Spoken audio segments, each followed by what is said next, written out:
ketemu lagi dengan saya Diarita, teman kamu berbagi cerita dan bertumbuh bersama.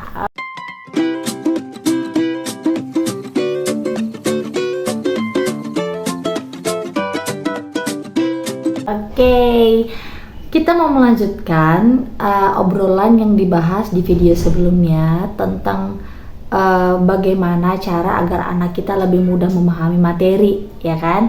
Nah, ini lebih kepada aplikasinya dan contohnya supaya kita punya bayangan kayak gitu ya. Nah, karena kebanyakan memang masih gak punya bayangan karena sebenarnya orang tua juga nggak tahu di materi terapi apa gitu. Padahal sebenarnya yang baik adalah saat anak terapi, terapis itu menjelaskan, tadi saya lagi terapi anaknya diberikan materi ini seperti itu yang baik ya. Jadi kalau misalnya terapinya nggak dikasih tahu apa isinya, kayak kurang pas deh. Sebenarnya malah apa yang diberikan saat terapi dikasih tahu juga ke orang tua dan orang tua melakukan kembali ke rumah, di rumahnya gitu ya. Jadi yang belum nonton video sebelumnya, aku recall dulu bahwa untuk membantu anak mengerti dan menciptakan sistem algoritma di otaknya sehingga anak bisa mengingat dan merecall kembali memori materi tersebut dan diterapkan dalam situasi yang berbeda. Caranya adalah dengan diulang-ulang. Kalau teori orang Jepang namanya Kaizen ya kalau nggak salah ya. Kalau salah mohon dimaafkan. Nah, contohnya seperti ini. Kita ambil satu materi. Anak ini sedang belajar tentang, contoh ya yang sederhana adalah mengenal warna kuning gitu ya. Jadi kalau kita sedang mengajari anak, sering nggak orang tua nih kalau baru pertama kali mengajari anak yang ditanyakan justru ini warna apa? Itu salah ya mama, papa. Kalau anak baru belajar mengenal warna kuning, yang pertama kali dilakukan adalah perkenalan dulu. Jadi bukan langsung dites. Makanya sebenarnya anak-anak kita tuh kenapa kesel kalau kita tanyain mulu. Karena anak mungkin belum tahu tapi udah diuji gitu loh. Sebenarnya yang perlu kita lakukan pertama kali adalah pengenalan dulu. Jadi sebelum kita sampai kepada tahap ngetes dia atau kita tanyakan, kita kenalin dulu warna. Misalnya ini warna kuning ya. Kita mau ajarin anak warna kuning. Kita berikan warna kuning itu dalam kegiatan sehari-hari. Misalnya benda-benda berwarna kuning kita tunjukkan di depan dia. Kita bilang ini bola kuning, bukan ini bola apa, bukan ya. Tapi ini bola kuning, ayo lempar bola kuning. Atau saat dia megang cangkir, ambil gelas cangkir yang kuning, ini yang gelas kuning. Jadi kita kuning itu kita recall terus setiap hari dalam setiap kegiatan kita. Nah, setelah kira-kira anaknya cukup ingat dengan kata kuning gitu dan bukan hanya dalam bentuk gambar berwarna kuning tapi juga benda-benda juga diaplikasikan. Oh, dia tahu kalau ini warna kuning, oh ini warna kuning gitu ya.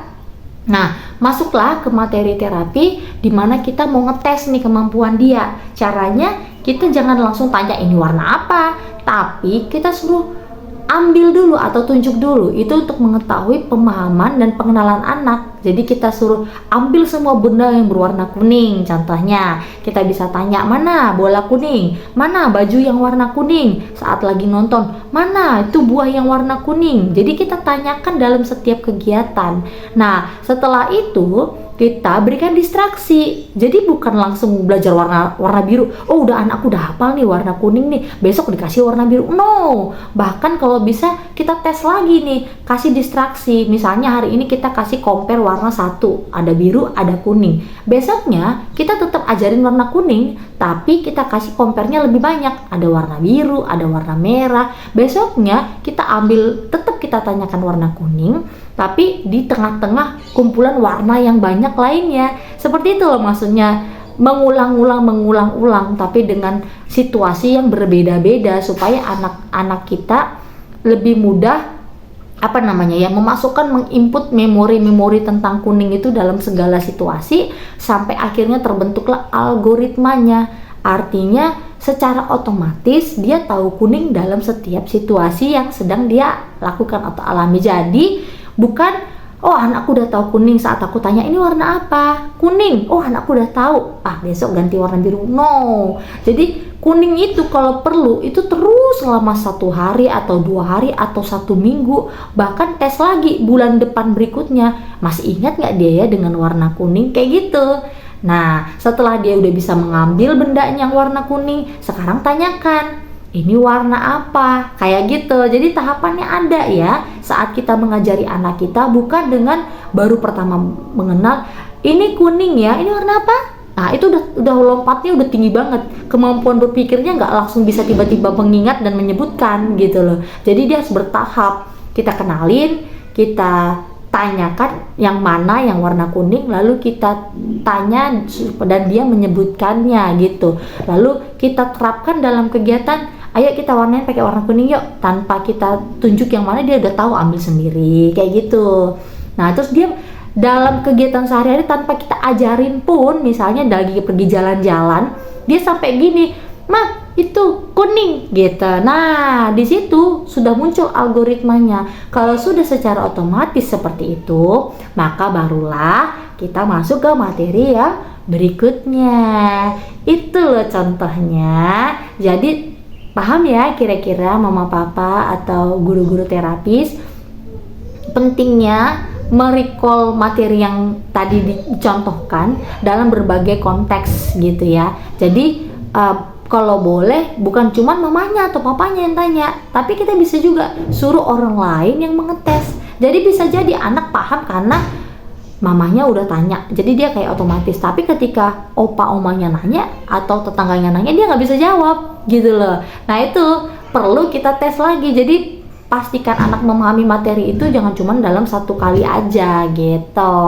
Besoknya diulang, besoknya lagi diulang. Dan nggak perlu terlalu banyak yang kita berikan. Misalnya dalam satu kali belajar, dia belajar warna Mejiku Hibinyo gitu, bukan, tapi warna kuning, tapi dalam berbagai situasi atau konteks bentuk dan wujudnya gitu. Itu kira-kira ya, mudah-mudahan lebih memudahkan lagi dalam memahami pemberian materi kepada anak-anak berkebutuhan khusus. Tetap semangat, sampai ketemu di video selanjutnya. Salam sehat and see you.